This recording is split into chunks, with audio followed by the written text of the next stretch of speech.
पदार्थों को अम्ल, क्षारक एवं लवण में वर्गीकृत कर सकते हैं। अम्ल एवं क्षारक परस्पर अभिक्रिया कर लवण एवं जल बनाते हैं। आज हम रासायनिक अभिलक्षणों के आधार पर कार्बोनेट अथवा हाइड्रोजन कार्बोनेट लवणों की पहचान करेंगे। सोडियम कार्बोनेट तथा सोडियम हाइड्रोजन कार्बोनेट श्वेत ठोस पदार्थ होते हैं। इनके जलीय विलयन क्षारकीय होते हैं क्योंकि जल में घोले जाने पर ये हाइड्रोक्सिल आयन मुक्त करते हैं।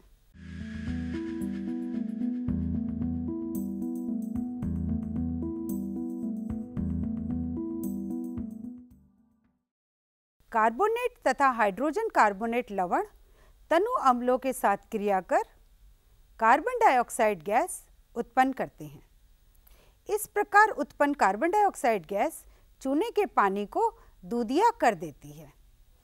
इस प्रयोग में इस्तेमाल होने वाले रसायन एवं आवश्यक सामग्री इस प्रकार है: sodium carbonate, ammonium chloride, sodium chloride, तनु हाइड्रोक्लोरिक अम्ल, चूने का पानी, स्पैचुला, परख नली स्टैंड, परख नलियाँ, एक क्वथन नली, थिसल कीप, 2 छेद वाला कॉर्क, एक निकास नली, कांच की छड़, ड्रॉपर, बीकर व आसुत जल।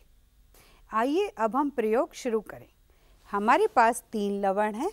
इन्हें हम परख नली ए, बी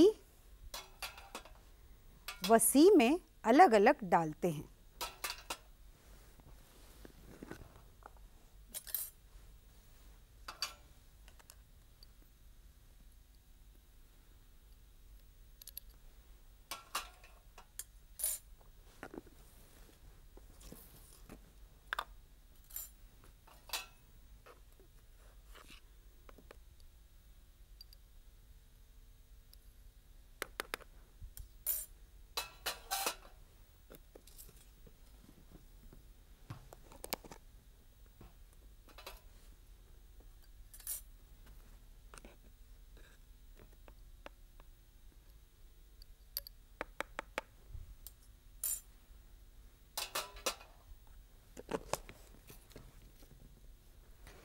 अब हम तीनों परख नलियों में कुछ आसुत जल की मात्रा डालते हैं।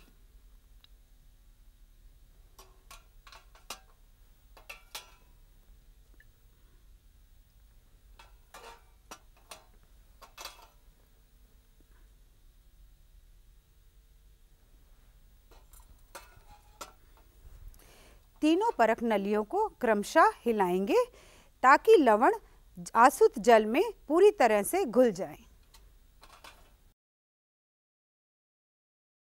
जैसा कि आप देख सकते हैं, परख नली ए में लवण पूरी तरह से घुल चुका है।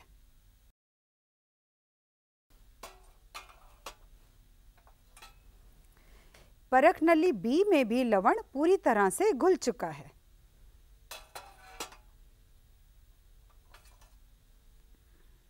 वह परख नली सी में भी लवण पूरी तरह से घुल चुका है। अब हम 3 गीले किए हुए लिटमस पत्र लेते हैं। अब हम परख नली ए, बी व सी विलयन की एक एक ड्रॉप लाल लिटमस पत्र पर डालते हैं।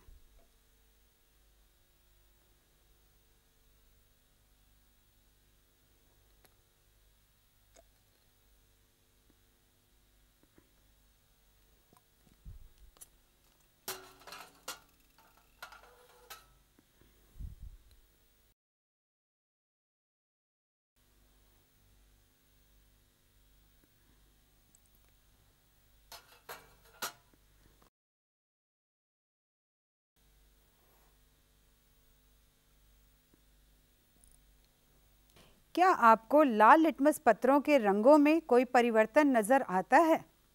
परख नली ए से लिए गए विलयन के द्वारा लाल लिटमस पत्र नीला हो गया है, जबकि परख नली बी व सी के विलयन द्वारा लिटमस पत्र के रंग में कोई परिवर्तन नहीं हुआ है। अब हम परख नली ए में तनु हाइड्रोक्लोरिक अम्ल डालते हैं।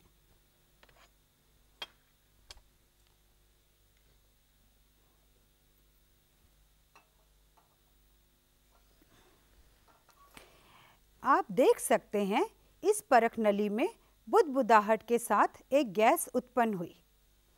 यही प्रक्रिया हम परख नली बी व परख नली सी के साथ दोहराएंगे।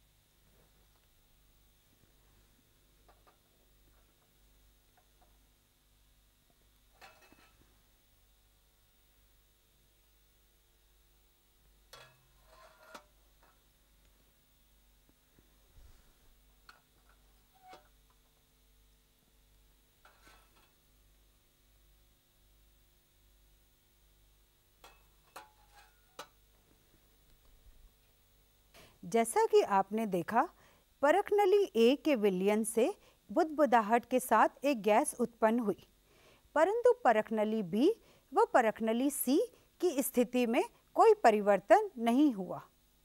अब हम प्रयोग के तीसरे भाग की ओर चलते हैं।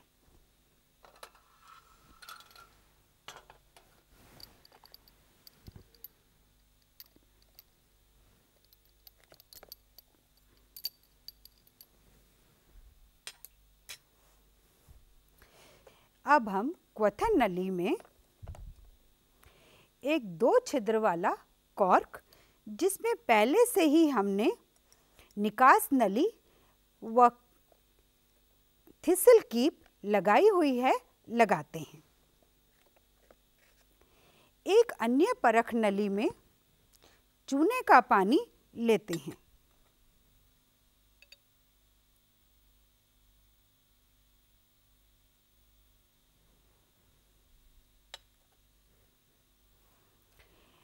निकास नली का दूसरा सिरा चूने के पानी में डालते हैं। अब हम थिसल कीप में कुछ बूंदें तनु हाइड्रोक्लोरिक अम्ल की डालते हैं।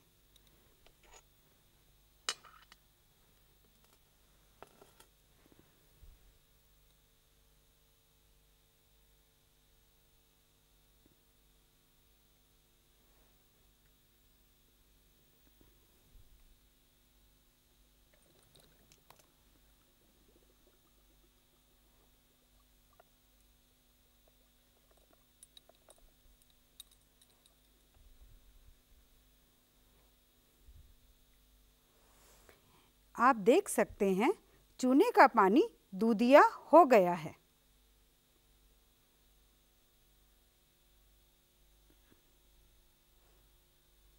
अतएव हम कह सकते हैं लवण ए के विलयन से कार्बन डाइऑक्साइड गैस उत्पन्न हुई, वह यह चूने के पानी में प्रवाहित होकर उसे दूधिया रंग का कर देती है। क्वथन नली में बनने वाली गैस को निकास नली की सहायता से चूने के पानी में प्रवाहित करेंगे। इस प्रक्रिया में हम क्वथन नली, निकास नली तथा थिसल कीप के स्थान पर W आकार की नली भी काम में ले सकते हैं। इस प्रयोग के प्रेक्षणों को हम सारणी के द्वारा भी दर्शा सकते हैं।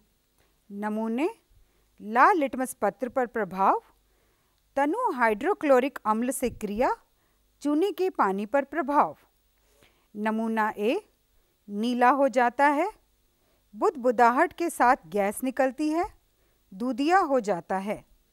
नमूना बी कोई परिवर्तन नहीं, कोई अभिक्रिया नहीं, कोई प्रभाव नहीं। नमूना सी कोई परिवर्तन नहीं, कोई अभिक्रिया नहीं, कोई प्रभाव नहीं। आइए आज के प्रयोग के प्रेक्षणों पर एक बार फिर नज़र डालते हैं। हमने देखा कि परख नली ए के विलयन द्वारा लाल लिटमस पत्र नीला हो जाता है, अर्थात इसका विलयन क्षारकीय प्रकृति का होता है, जबकि विलयन बी व सी के विलयन द्वारा लाल लिटमस पत्र पर कोई प्रभाव नहीं होता है, अर्थात इनका विलयन क्षारकीय प्रकृति का नहीं है।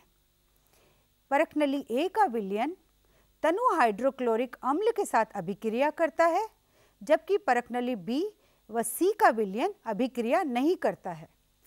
इसी प्रकार परखनली ए के विलयन में तनु हाइड्रोक्लोरिक अम्ल डालने पर निकलने वाली गैस चूने के जल को दूधिया कर देती है।